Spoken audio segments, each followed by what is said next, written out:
जय श्री राम। हारने नहीं देंगे, ईश्वर पर भरोसा करो। यह एक बहुत ही प्रेरक वाक्य है।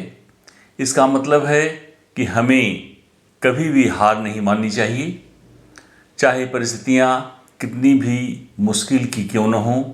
हमें हमेशा ईश्वर पर भरोसा रखना चाहिए और अपने लक्ष्यों को प्राप्त करने के लिए कड़ी मेहनत और आत्मविश्वास से भरपूर रहना चाहिए। अब आइए देखिए, इस वाक्य के कुछ अर्थ और भी हो सकते हैं। एक तो है आशावाद। यह हमें आशावाद रहने के लिए प्रेरित करता है। हमें हमेशा अच्छे दिनों के आने की उम्मीद जताए रखता है। धैर्य। यह वाक्य हमें धैर्य रखने के लिए प्रेरित करता है। हमें समझना चाहिए कि सफलता रातों रात या हथेली पर सरसों की तरह नहीं उग जाती। कर्म। यह वाक्य कर्म करने के लिए प्रेरित करता है। हमें अपने लक्ष्यों को प्राप्त करने के लिए कड़ी मेहनत करनी होगी, यही हमारा कर्म है। विश्वास। यह वाक्य हमें अपने आप पर और ईश्वर पर विश्वास करने के लिए प्रेरित करता है। इस वाक्य का बहुत मतलब है और यह वाक्य बहुत अहम भूमिका निभाता है भगवान के प्रति। इस वाक्य को अपने जीवन में कैसे लागू करें, यह बात भी हमारे सामने एक प्रश्न लेकर खड़ी है। मुश्किल समय में जब आप मुश्किल से गुजर रहे हों तो इस वाक्य को याद रखें। यह आपको याद दिलाएगा कि आप अकेले नहीं, ईश्वर आपके साथ हैं। ईश्वर आपके साथ हैं। ईश्वर आपके साथ हैं।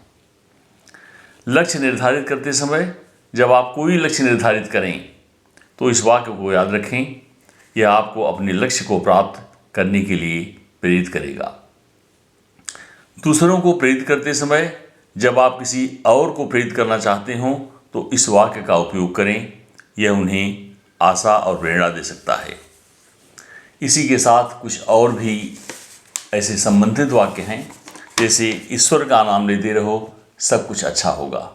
यह शाश्वत सत्य है कि ईश्वर का नाम लेते रहो, सबका सब कुछ अच्छा होगा। जो होगा वह अच्छा होगा। यह भी ईश्वर के प्रति विश्वास जब मन में जगता है तभी ऐसे वाक्य मन में आते हैं। यह आप ध्यान रखिए। मन में रखो विश्वास, जीत होगी आसान। विश्वास शब्द फिर आया, और जब मन में विश्वास रहेगा तो जीत अवश्य होगी। ईश्वर की कृपा से जीत होगी, अपने विश्वास से जीत होगी, अपने कर्म से जीत होगी। यह हमेशा आप मन में याद रखिए। हारने नहीं देंगे पर भरोसा करो, एक बहुत ही शक्तिशाली वाक्य है। यह हमें जीवन की चुनौतियों का सामना करने और सफल होने के लिए प्रेरित करता है। मुझे उम्मीद है कि आप इसे पूरा सुनेंगे और यह सुनने पर आपके आत्मबल की जागृति होगी और निश्चय ही सफलता आपके कदमों में होगी। जय श्री राम।